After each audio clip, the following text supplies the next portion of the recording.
नमरूद का पूरा नाम नमरूद साम बिन नूह था। इसका पाया तख्त बाबल था। दुनिया की मशरिक व मगरिब की सुल्तनत रखने वाले 4 बादशाह पैदा हुए, जिनमें से 2 मोमिन और 2 काफिर थे। हजरत सुलेमान बिन दाऊद और हजरत जुल्करनैन। और काफिरों में नमरूद और बख्त नसीर, क्योंकि एक अरसा से ये बादशाह चला आ रहा था, इसलिए दिमाग में रूहानियत और इनानियत आ गई थी। सरकश और तकब्बुर और गुरूर उसकी तबीयत में समा गया था। बाज़ लोग कहते हैं कि 400 साल तक हुकूमत करता रहा। नमरूद बिन किनआन बड़ा जाबर बादशाह था। इससे पहले उसने तज ताज शाही अपने सर पर रखा। इससे पहले किसी बादशाह ने ताज नहीं पहना था। ये लोगों से ज़बरदस्ती अपनी परस्तिश करवाता था। काहन और नजूमी उसके दरबार में बाकसरत से मुकर्रब थे। नमरूद ने एक रात ये ख्वाब देखा कि एक सितारा निकला और उसकी रोशनी में चांद, सूरज वगैरह सारे सितारे भी नूर होकर रह गए। काहिनों और नजूमियों ने उस ख्वाब की ताबीर दी कि एक परजन ऐसा आएगा जो तेरी बादशाही का जवाल का बारिस होगा। ये सुनकर नमरूद बेहद परेशान हो गया। उसने ये हुक्म दिया, मेरे शहर में जो भी बच्चा पैदा हो वो कत्ल कर दिया जाए और मर्द औरतों से जुदा रहे। चुनांचे हजारों बच्चे कत्ल कर दिए गए, मगर तकदीरी इलाही को कौन टाल सकता है।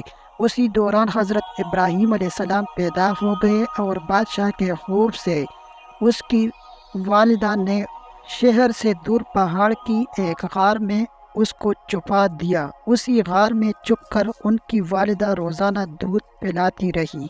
बाज़ मुफस्सिरीनों का कौल है कि 7 बरस की उम्र तक, और बाज़ ने तहरीर फरमाया कि 17 बरस तक आप उसी गार में परवरिश पाते रहे।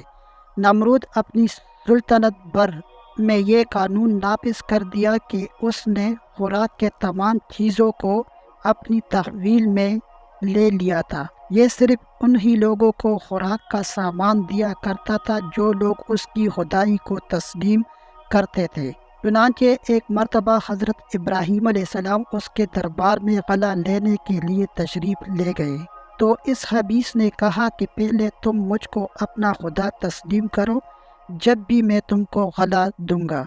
हज़रत इब्राहीम अलैहिस्सलाम ने बड़े दरबार में ये ऐलान फरमा दिया कि तू झूठा है और मैं सिर्फ एक खुदा का सितार हूँ जो वहदहू ला शरीक है। ये सुनकर नमरूद आपे से बाहर हो गया और आपको दरबार से निकाल दिया और एक दाना भी नहीं दिया। इब्राहीम अलैहिस्सलाम की चंद मुतमईन जो मोमिन थे, भूख की शिद्दत से परेशान होकर उस वक्त इब्राहीम अलैहिस्सलाम ने एक तेला लेकर एक टीले के पास तशरीफ़ ले गए और तेले में रेत भर कर लाए और अल्लाह ताला से दुआ मांगी, तो वो रेत आटा बन गई और आपने उसको अपने मुतबीन को खिलाया और खुद भी खाया।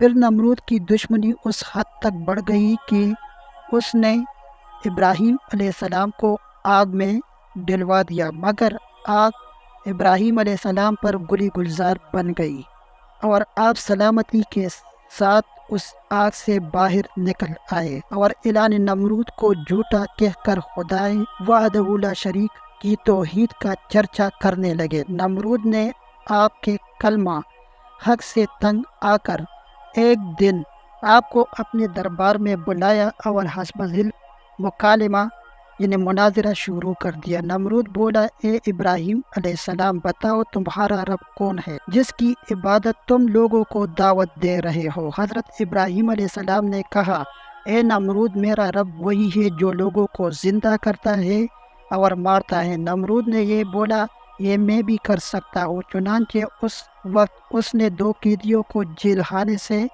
दरबार में बुलाया। एक को मौत की सज़ा हो चुकी थी और दूसरे को रिहाई हो चुकी। नमरूद ने फांसी पाने वाले को छोड़ दिया और बेकसूर को फांसी दे दिया और बोला, देख लो, जो मर्दा था मैंने उसको ज़िंदा कर दिया और जो ज़िंदा था मैंने उसको मर्दा कर दिया। حضرت ابراہیم علیہ السلام سمجھ گئے کہ نمرود بالکل ہی احمق اور نہایت ہی گھمنڈی آدمی ہے جو زندہ اور مارنے کا یہ مطلب سمجھ بیٹھا۔ اس لیے آپ نے اس کے سامنے ایک اور دوسری بہت ہی واضح اور روشن دلیل پیش فرمائی۔ چنانچہ آپ نے ارشاد فرمایا کہ اے نمرود، میرا رب وہی ہے جو سورج کو مشرق سے نکالتا ہے۔ اگر تو خدا ہے تو ایک دن سورج کو مغرب سے نکال دے۔ ابراہیم علیہ السلام کی یہ دلیل سن کر نمرود حیران رہ گیا اور کچھ بھی نہ بول سکا۔ اسی طرح یہ مناظرہ ختم ہو گیا اور حضرت ابراہیم علیہ السلام اس مناظرے میں پتہ مند ہو کر دربار سے باہر تشریف لائے۔